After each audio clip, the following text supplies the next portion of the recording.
대한민국 인천의 어느 골목길. 당신이 어떻게 나한테 이럴 수가 있어? 난 당신 성실한 거 하나 믿고 이곳까지 따라온 거였는데 그런 나한테 당신이 어떻게. 이국적인 미모가 빛나는 한 영국 여성이 이곳 인천의 한 골목길에서 남편으로 보이는 한국 남자에게 오열하며 질책하고 있습니다. 그리고 한국 남자의 옆에는 정체를 알 수 없는 젊은 한국 여성이 보입니다. 상황을 보아하니 한국인 남자가 영국 아내를 두고 바람이라도 피웠던 것으로 보이는데요. 하지만 얼마 후 밝혀진 진실에 영국 여자는 온몸에 소름이 돋았고 큰 충격을 받았다고 합니다. 도대체 그녀에게는 무슨 사연이 있었던 것일까요? 돈 가져와 돈. 꼽을 쳐놓은 돈 있을 거 아냐? 이놈의 집구석에는 돈도 없는 거야? 넌 뭘 꼬나봐? 누가 네 아비를 그딴 눈으로 꼬나보라고 시키디? 돈도 없는 네 어미가 그러라고 시키디? 하여튼 어미나 딸이나. 유년기 시절에 저는 아버지라는 사람에게 정상적인 사랑을 받아본 적이 없었습니다. 아버지는 늘 도박과 술에 빠져 있었고 어쩌다가 한 번씩 집에 들어왔을 때는 늘 어머니와 저를 구박하곤 했죠. 그 사람의 목적은 하나였습니다. 어머니에게 돈을 빼앗아 가기 위함이었어요. 우리 가족은 영국 런던의 동쪽에 위치한 도크랜드 지역에 살고 있었습니다. 이곳은 주로 가난한 사람들이 거주하는 곳이죠. 영국 내의 다른 지역보다 실업률이 2배나 높았고 빈곤율이 절반 이상으로 영국 평균의 3배 이상인 곳. 그런 곳에 살다 보니 어쩌면 저와 어머니 또한 이런 삶이 숙명인 것처럼 느꼈고 받아들였던 것 같습니다.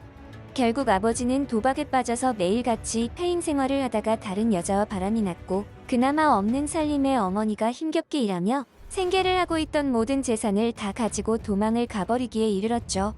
그렇게 한순간에 거리에서 어머니와 단둘이 생활하게 되었던 저는 인생의 바닥을 경험해야 했습니다. 더 이상 바닥이 있을까 싶었는데 실제로 그런 상황들이 존재하더군요. 하지만 하늘이 무너져도 솟아날 구멍이 있다고 했나요?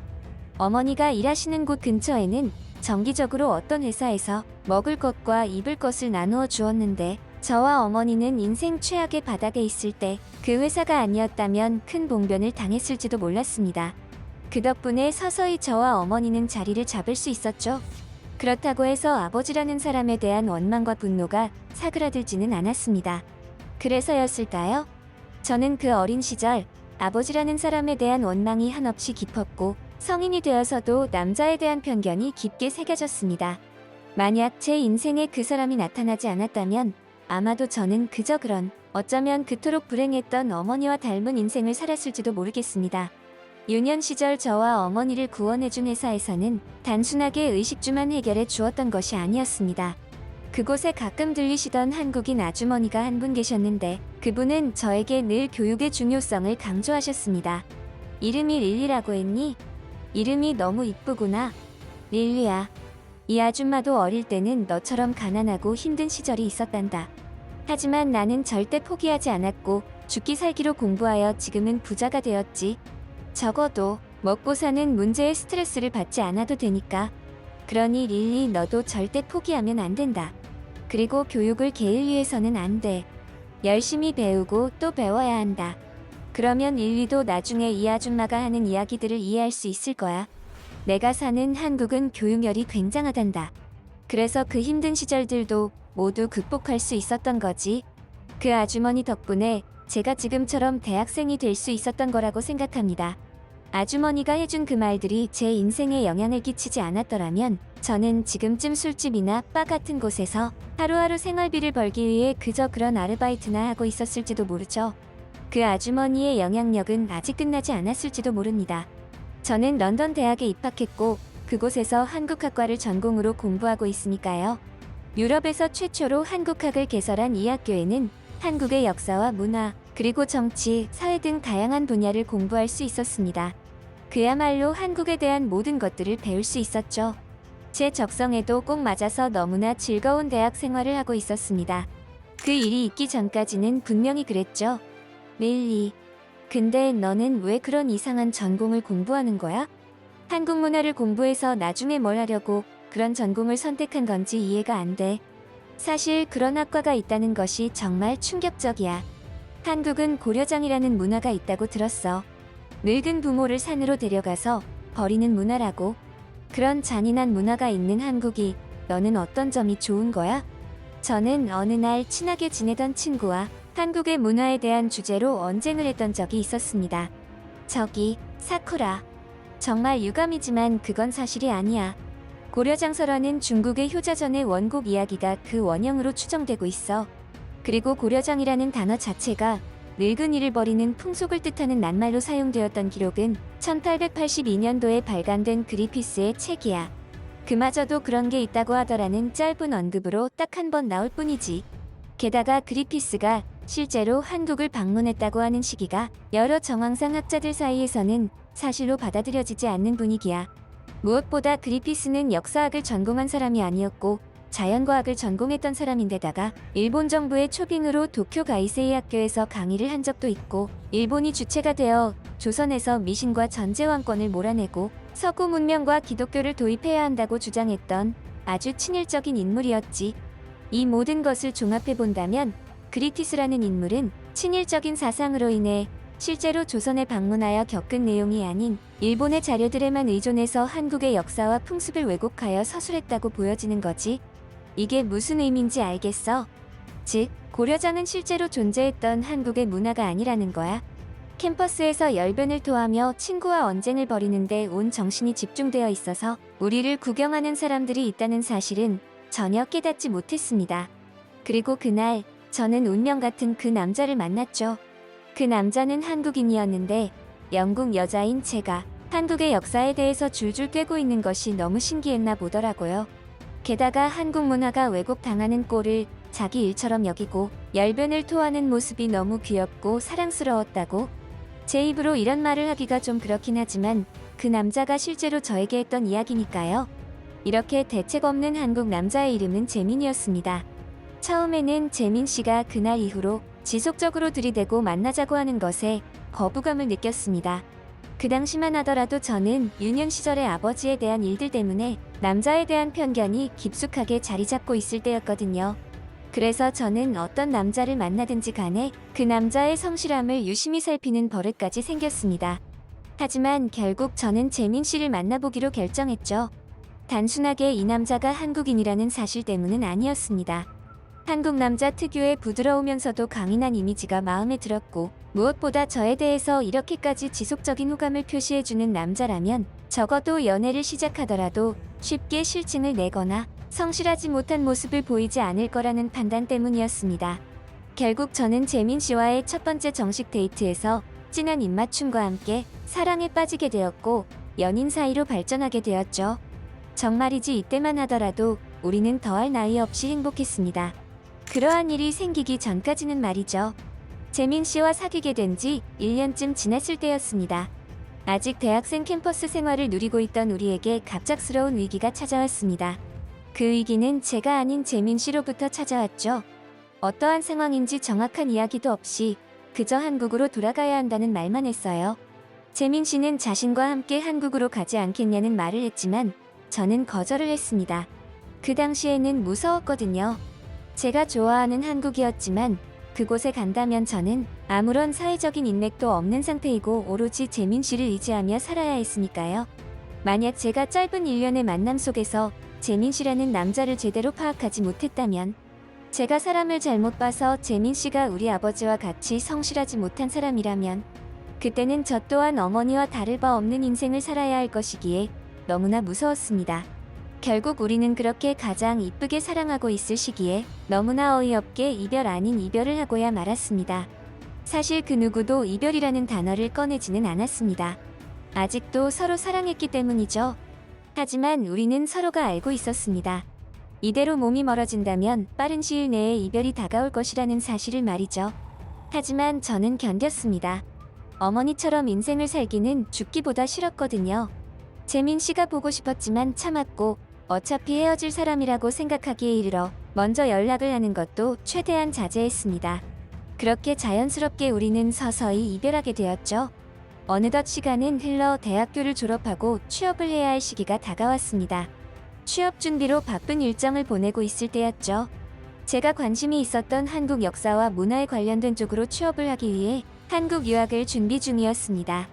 그런 와중에 친구에서 악연으로 변해버린 사쿠라를 다시 만났죠. 네가 그렇게 자랑하던 한국 남친은 어디 갔나 봐? 아, 헤어졌다고 했나? 거봐. 내가 한국 사람은 믿지 말라고 했잖아. 아직도 정신 못 차리고 한국 유학 준비하는 거야? 참 네 꼴도 가관이다. 저는 온몸이 부들거릴 정도로 분했지만 졸업하는 마당에 저런 인간과 싸우기 싫어 별다른 대꾸를 하지 않았고 지나가려 했습니다.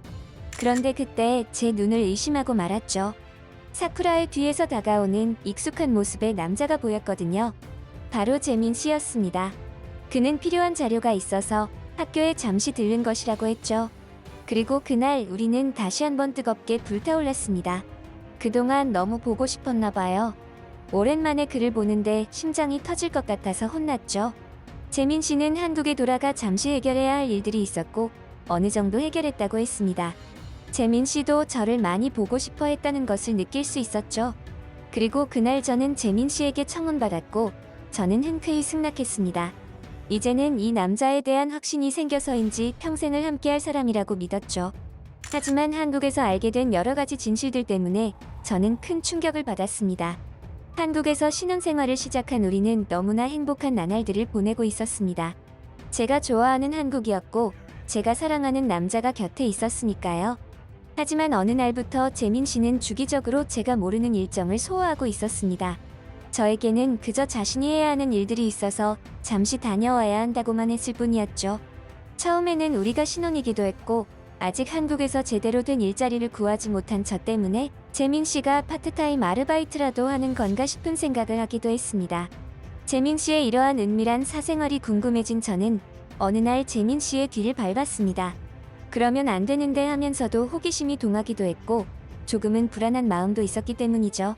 그런 불안감은 언제나 현실로 다가오기 마련인가 봅니다. 재민 씨의 뒤를 밟은 첫날 모텔이 즐비한 동네에서 웬 젊은 여자와 만나는 장면을 목격한 것이죠. 그때부터 저는 이성을 잃고 말았습니다. 당신이 어떻게 나한테 이럴 수가 있어? 난 당신 성실한 거 하나 믿고 이곳까지 따라서 온 거였는데 그런 나한테 당신이 어떻게 모텔에서 저 여자랑 있었던 거야? 저 여자는 대체 누구야? 순간적으로 너무나 분하고 슬픈 마음에 그 자리에 털썩 주저앉아서 오열하고 말았죠. 지나다니는 사람들이 쳐다보는 것 따위는 신경 쓰지 못했습니다. 제가 미행을 한 것을 전혀 눈치채지 못해서인지 남편은 쏘스라치게 놀라고 어안이 벙벙해진 표정이었죠. 그리고 그 다음 이어진 남편의 말에 저는 쥐구멍이라도 찾고 싶은 심정이 되었습니다. 릴리, 우리 어머니야. 인사드려. 사업차 영국에 계시다가 한국에 오신 지 얼마 되지 않으셨어. 정식으로 한국에 들어오면 그때 너를 만나겠다고 하셔서 말을 못했네. 너 근데 언제부터 나 미행한 거야? 어이구, 참 잘하는 짓이다. 눈물이 쏙 기어들어가고 유심히 살펴보니 재민 씨가 어머니라고 부르는 여성은 확실히 중년의 여성이라는 것을 알게 되었습니다. 워낙 옷을 젊게 입으셨고 동안인데다가 머리카락도 염색을 한 것인지 완전한 흑발이라 제가 착각을 했었던 것이죠. 시어머니를 이런 식으로 처음 만나게 되다 보니 너무나 부끄럽고 죄송했습니다. 알고 보니 어머님은 영국에서 복지 사업을 하시다가 이번에 정리하고 한국으로 입국해서 다른 사업체를 운영하시려고 했던 거였죠. 그 사업체가 모텔촌에 있었던 것이고요. 그런데 이상하게도 재민 씨의 어머니는 보면 볼수록 낯이 익었습니다. 재민 씨의 어머니도 그런 저를 의식하셨는지 한마디 하시더군요. 그리고 어머님과 저의 필연에 벌어진 입이 다물어지지 않았죠. 이름이 릴리라고 했지? 한국에서는 대충 해서는 아무것도 이룰 수가 없단다. 무슨 일이든 열심히 공부를 해야 해. 한국만큼 교육열이 치열한 곳도 없거든. 하지만 그런 교육열이 있었기에 지금의 한국이 부강한 나라가 될 수 있었단다. 아직 일자리는 못 구했지? 이왕이면 좀 더 확실하게 공부해서 제대로 시작하는 게 좋을 것 같구나. 부족한 게 있으면 내가 도와줄 테니. 응? 왜 그러니? 입 좀 닫아라. 입에 팔이 들어가겠다. 덴마크 코펜하겐의 어느 주택. 엠마 예센 씨, 이런 소식을 전하게 되어 유감입니다. 토마스 예센 씨는 한국에서 불의의 사고로 사망하셨습니다. 자신의 집에서 갑작스럽게 걸려온 한 통의 전화에 수화기를 끄는 것도 잊은 한 젊은 여성이 오열하고 있습니다.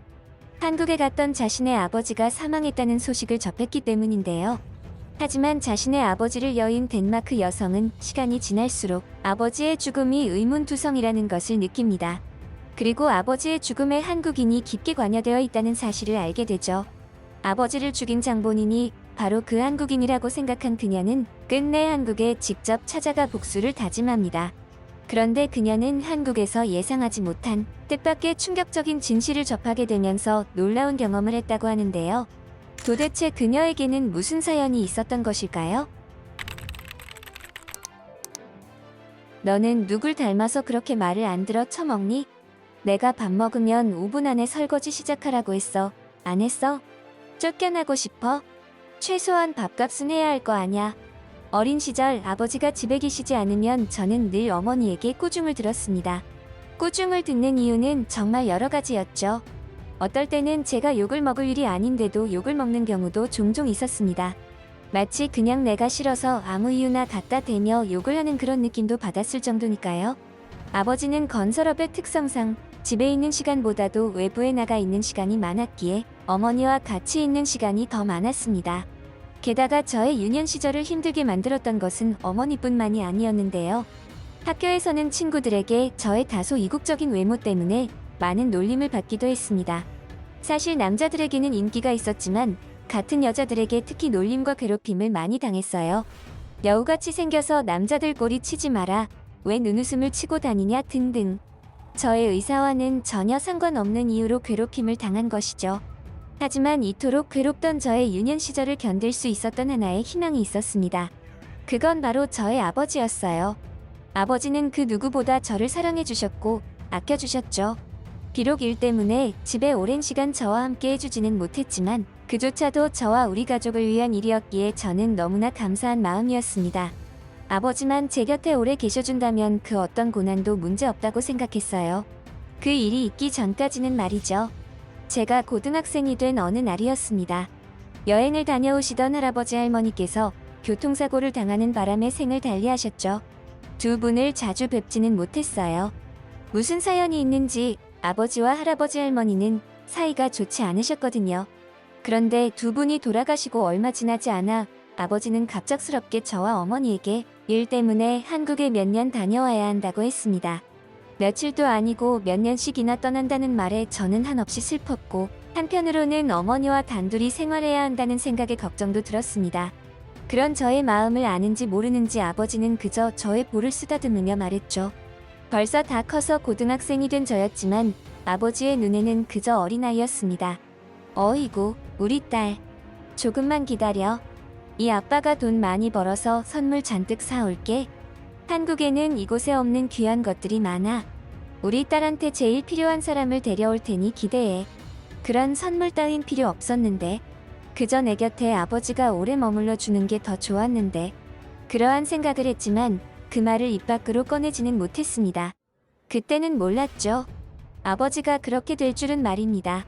아버지가 한국으로 떠난 지 약 3년 정도 되었을 때입니다.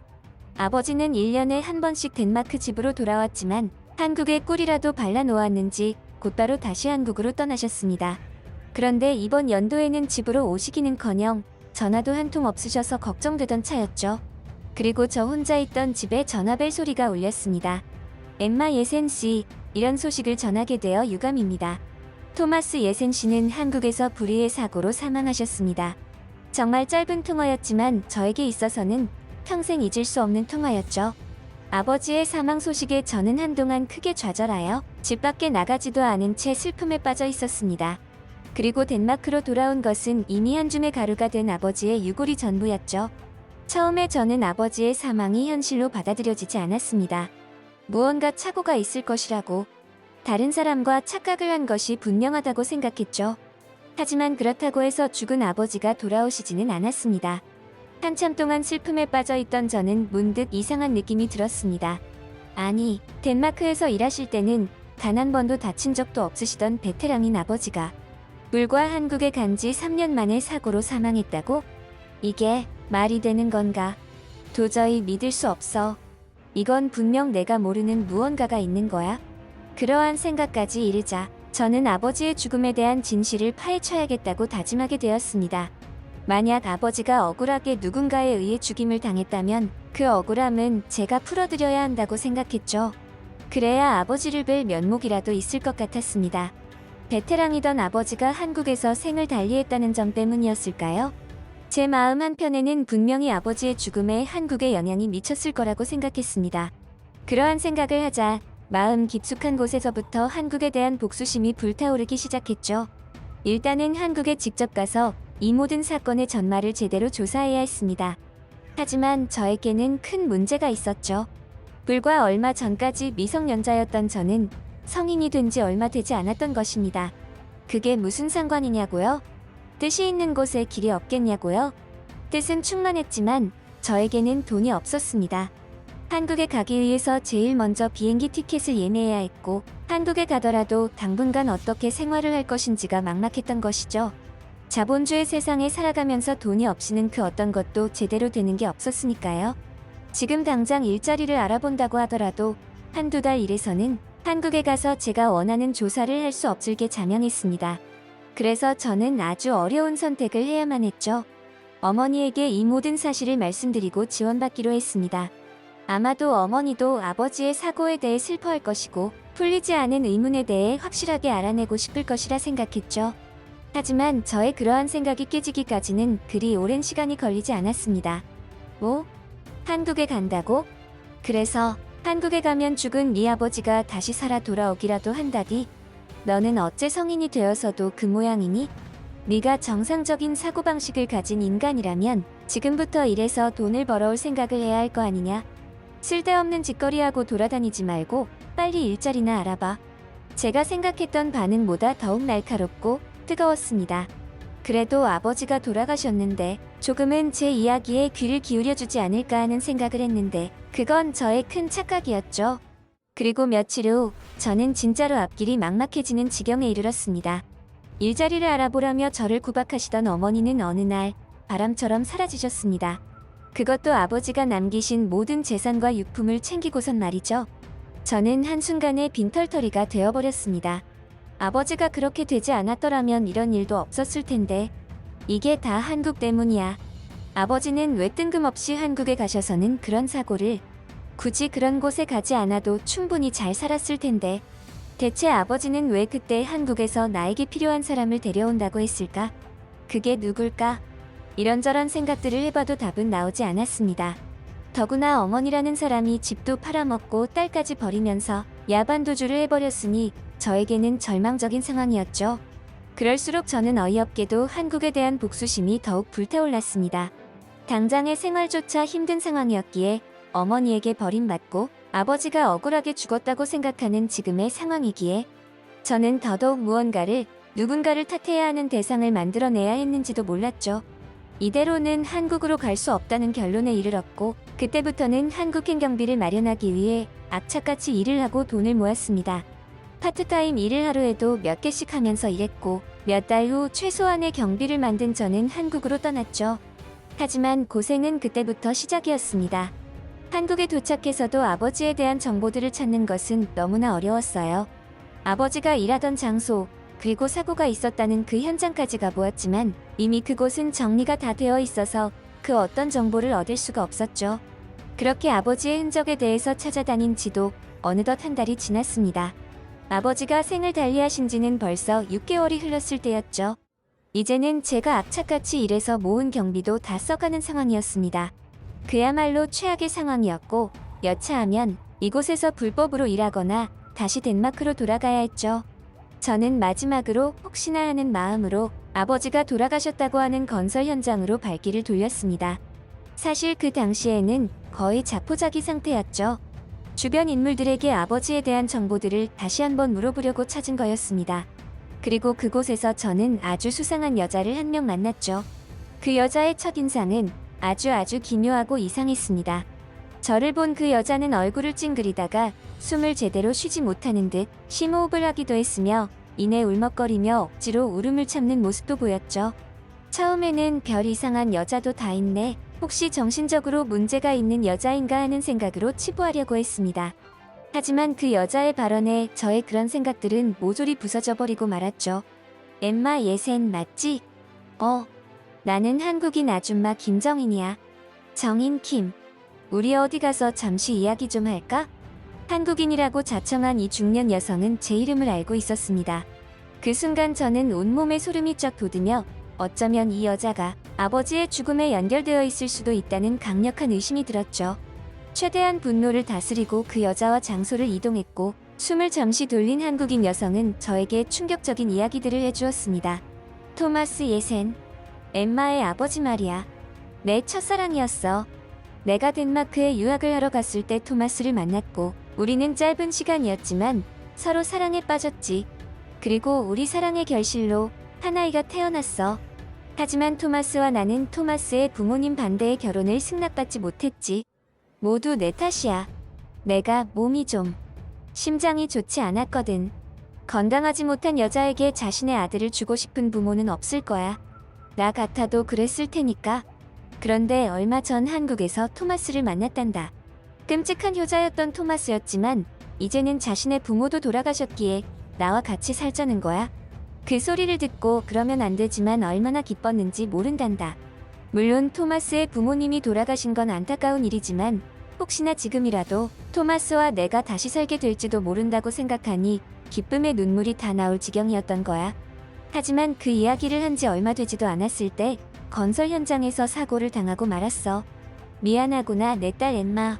네 아버지는 내 가슴 속에 영원히 새겨졌어. 그 말을 끝으로 한국인 여자는, 아니 나의 친모라는 여자는 눈물을 보였습니다. 나는 어쩌면 너무나 당연하게도 말 같지도 않은 소리 하지 말라며 진짜 진실을 말해달라고 소리쳤습니다. 갑자기 처음 보는 한국 여자가 내 엄마라며 나타나서는 믿을 수 없는 소리만 해댔으니까요. 나는 평생을 함께한 친어머니가 있다며 대체 당신은 누군데 나에게 그런 거짓말을 하는 거냐고 따졌죠. 하지만 잠시 후 그 여자가 건네준 수첩을 읽었고 어쩌면 이 여자의 말이 모두 사실일지도 모른다고 생각하게 되었습니다. 그곳에는 분명한 아버지의 필체가 가득한 일기장과 유언장으로 보이는 글들이 있었습니다. 내가 평생을 친어머니로 생각했던 그 여자는 아버지가 고용한 가짜 어머니였다는 사실도 알게 되었죠. 아버지는 제가 엄마 없는 아이로 키워지는 것에 걱정하여 그런 일을 했던 거였습니다. 그리고 언젠가는 한국에 있는 친모를 데려와서 우리와 같이 살 계획도 가지고 계셨더군요. 한국에 업무차 오게 된 것은 실제로 일 때문이었지만 그 몇 년 사이에 한국인 친어머니를 설득하여 제가 있는 덴마크로 데려오는 것이 목표였죠. 그리고 수첩의 한 페이지에는 이상한 내용의 문구들이 있는 서류 한 장이 있었습니다. 그것은 장기기증 희망 등록서였고 자신이 뇌사 상태에 빠지거나 사망했을 때 심장을 정인 킴에게 기증한다는 내용의 서류였습니다. 그 서류는 제가 태어나기도 전에 작성된 서류였죠. 그날 이후 저는 한국인 친어머니와 한국에서 살아가고 있습니다. 처음에는 너무나 어색했지만 제가 한국어를 공부하고 있어서 조금씩 관계가 좋아지고 있죠. 왜 덴마크로 돌아가지 않고 한국에서 살아가냐고요? 그건 어쩌면 아버지가 가장 원하는 것이라고 생각했기 때문이에요. 아버지 수첩의 한 켠에서 발견한 그 내용 때문인지도 모르겠네요.